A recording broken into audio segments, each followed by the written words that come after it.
დღეს ადამიანებს დიაგნოზს უფრო ადრე უსვამენ, ვიდრე, ვთქვათ, 50 წლის წინ. ჩვენ ვხედავთ სხვადასხვა დაავადების უფრო აგრესიულ პროგრესირებას და მკურნალობის უარეს შედეგებს, ვიდრე ადრე. და ეს მედიცინის, როგორც მეცნიერების, ყველა მიღწევის მიუხედავად. ველოდებით თუ არა ნეიროდეგენერაციული დაავადებების, შეზღუდული შესაძლებლობების და ასე შემდეგ ზრდას?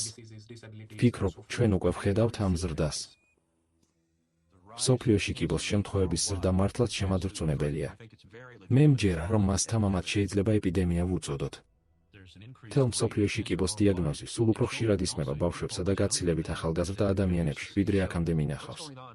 ახლა ჩვენ ვხედავთ შემთხვევების ზრდას როგორც ბავშვებში, ასევე ახალგაზრდებში და როგორც ჩანს, ეს არ არის გამოწვეული მოწევით, ალკოჰოლით ან სხვა რამით, როგორც ჩანს, არსებობს კიდევ რაღაც გარემო ფაქტორი, რომელიც კიბოს საგანგაშო სიჩქარით იწვევს. და ეს უარესდება.